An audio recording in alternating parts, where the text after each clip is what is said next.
जो कुछ हुआ उस वक्त नवाज शरीफ साहब जेल में थे, लेकिन आज हालात मुख्तलिफ इसलिए हैं कि आज अगर इमरान खान जेल में है तो इमरान खान के साथ उनके बहुत से जो साथी हैं उनको भी पकड़ा जा रहा है, पकड़ा जा चुका है। अब जैसे इलेक्शन की डेट अनाउंस हुई, कल असद कैसर को भी गिरफ्तार कर लिया गया, आज खबर आई फवाद चौधरी को भी पकड़ लिया गया है। तो ये फिर कैसे इसको हम लेवल प्लेइंग फील्ड कह सकते हैं? आप भी बात कर रहे हैं कि सबको लेवल प्लेइंग फील्ड मिलनी चाहिए, सबको बराबर के मौके मिलने चाहिए। जब इलेक्शन से पहले ऐसे गिरफ्तारियां शुरू हो जाएंगी तो फिर कैसी बराबरी, कैसे फिर इनको साफ शफाफ मुनसिफाना इंतखाबात हम बोल सकते हैं? फिर ये कैसे हम इसको बोल सकते हैं हाँ सबको लेवल प्लेइंग फील्ड मिल रही है? कैसे?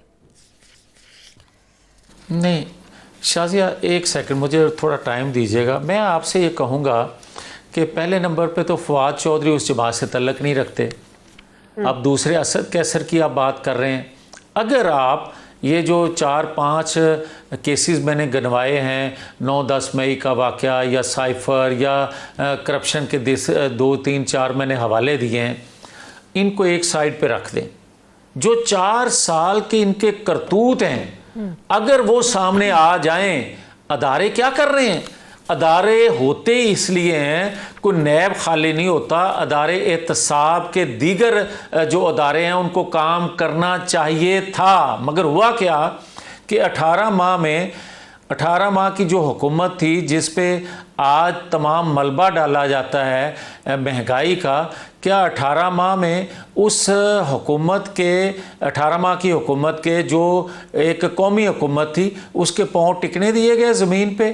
क्या उस वक्त उस पहले की जो रजीम थी उनके साथ नहीं खड़ी थी? क्या जस्टिस बंदियाल साहब के होते हुए कोई इन पे हाथ डाल सकता था? आपको याद है कि 12-12 बेलें एक दिन में इनको मिली और घर बैठे मिली। क्या उस वक्त इलेक्शन अनाउंस हुआ था? अगर वो जस्टिस बंदियाल साहब ना होते तो यकीनन उस वक्त करप्शन के मुख्तलिफ केसेस में ये गिरफ्तार हो चुके होते। यही बात तो पाकिस्तान पीपल्स पार्टी रही है। 2018 में वो कहते हैं जिस तरीके से सहूलतकारी या जिस तरह से एक माहौल इमरान खान के लिए बनाया गया, आज वही सहूलतकारी, आज वही माहौल बनाया जा रहा है नून लीग के लिए, नवाज शरीफ के लिए। पाकिस्तान पीपल्स पार्टी तो कह रही है आज कल कोई और लाडला था, आज जो है नून लीग सुपर लाडला बन रही है। कल आप भी तहरीक इंसाफ को, इमरान खान को लाडला कहते थे, बल्कि पीपल्स पार्टी तो ये कह रही है कि अगर आप लोग इंसाफ की बात कर रहे हैं ना, नवाज शरीफ को इंसाफ मिल रहा है, मिलना चाहिए इंसाफ, बिल्कुल मिलना चाहिए, लेकिन वो कहते हैं कि उनको हम तब इंसाफ मानते हैं जब पाकिस्तान आते, पाकिस्तान से सीधा जेल जाते, फिर अपीलों के लिए दरखास्तें देते, हाँ फिर उनको बाइज्जत बरी किया जाता, फिर उनकी अपीलों पर फैसले होते, तो हमें भी लगता कि हाँ नवाज शरीफ के साथ इंसाफ हुआ है। इस तरह से बाहर रह के जमानतें मिल जाना, ये कैसा इंसाफ है? यही तो पाकिस्तान पीपल्स पार्टी के आज एतराजात है कि स्पेशल ट्रीटमेंट हो रहा है नवाज शरीफ के साथ। अच्छा मेरी बात सुने, मुझे ये बताएं कि जो पीपल्स पार्टी बात कर रही है कि अगर कोई बारी का इंतज़ार करता है या किसी सिलेक्शन कमेटी के ज़रिए ख्वाहिश रखता है या तवक्को रखता है, सिलेक्शन नहीं हुआ करती, इलेक्ट होना पड़ता है।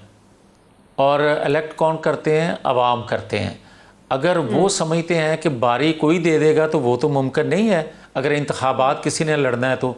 अब दूसरा आ जाए लाडले की बात, तो मेरी बात ये है साजिया कि अगर आप 2 माह पहले तक ये कह रहे हैं कि नवाज शरीफ के साथ ज़्यादती हुई है, क्या आपने उनकी ज़ुबान से ये बातें सुनी नहीं है 2 माह पहले? क्या 2 माह पहले वो ये नहीं कहते थे कि नवाज शरीफ से नाइंसाफ़ी हुई है?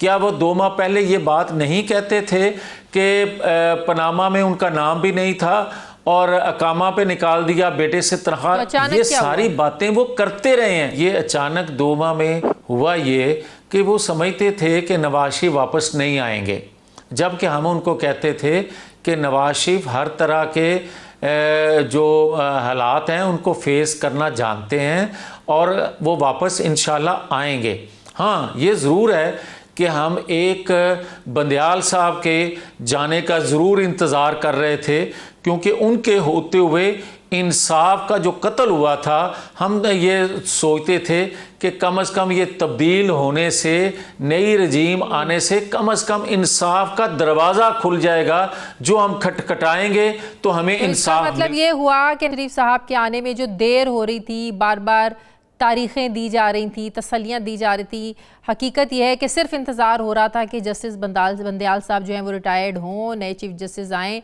तो प्लान किया जाए नवाज शरीफ साहब की वतन वापसी का। सिर्फ बंदयाल साहब की रिटायरमेंट का इंतज़ार था, राइट?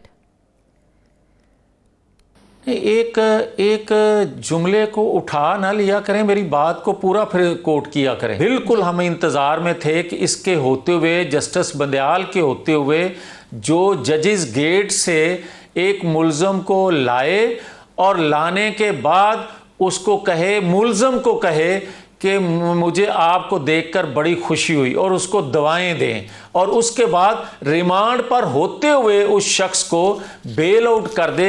ये पाकिस्तान की हिस्ट्री में हुआ नहीं था। उसके बाद भी अगर शाज़िया ये समझती हैं कि हमें उससे इंसाफ की तवक्को रखनी चाहिए थी, तो वो फिर आपका ख्याल हो सकता है मेरे जैसे बंदे का, जिसकी आंखें भी खुली हों, कान भी काम कर रहे हों, दिमाग भी सोच रहा हो, वो तो यही कहेगा कि बंदयाल साहब के होते हुए या साकिब निसार और जस्टिस शाज़िया नासत में है ना, शाज़िया का ये कंसर्न है कि बंदयाल साहब की अदालत लगे, साकिब निसार की अदालत लगे, जस्टिस काजी फायज़ ईसा साहब की अदालत लगे। आप लोग सियासतदान हैं, आप लोग बेहतर समझते हैं, आप लोग बेहतर फैसला कर सकते हैं अपनी लीडरशिप के लिए कि कब किसी ने वापस आना है, कब किसी ने क्या करना है, ये आप लोग बेहतर बता सकते हैं। मैं कोई सियासतदान नहीं हूं। मुझे ये बताइएगा जावेद लतीफ़ साहब, अगर 2018 में आप लोग ये समझते हैं कि आप लोगों के साथ ठीक नहीं हुआ, आप लोगों को लेवल प्लेइंग फील्ड नहीं मिली, उस वक्त जो गलतियां हुई या आप लोगों के साथ गलत हुआ, वो गलतियां या वो गलत रवैया आज किसी और के साथ नहीं होना चाहिए, वो रवैया किसी और के साथ, किसी और पार्टी के साथ नहीं अपनाना चाहिए, सबको बराबर की लेवल प्लेइंग फील्ड मिलनी चाहिए।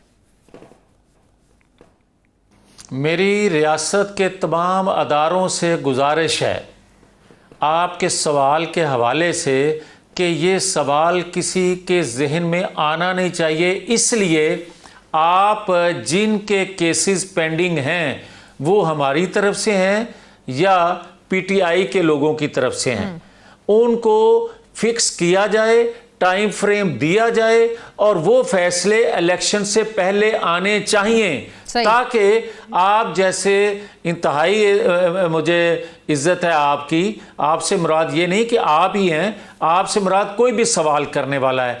ये पाकिस्तानी कौम के जहनों में सवाल नहीं उठना चाहिए अमल की वजह से कि फेयर फ्री इलेक्शन हुए हैं, क्योंकि आज जितनी ज़रूरत फेयर फ्री इलेक्शन की है, शायद होती तो हर वक्त है, मगर शायद इतनी कभी पहले नहीं थी जितनी आज है, क्योंकि पाकिस्तान 4 सालों में इंतहाई कौम को तकसीम कर दिया गया, बेशुमार चैलेंजेस में धकेल दिया गया। आज कौम का जो एतमाद वाली हुकूमत अगर बनेगी, यूनाइट हुकूमत बनेगी, तो उससे हम यूनाइट होके जो चैलेंजेस हैं उससे निकल सकेंगे, इस गर्दाब से कौम को निकाल सकेंगे, वरना मुश्किल होती जाएगी।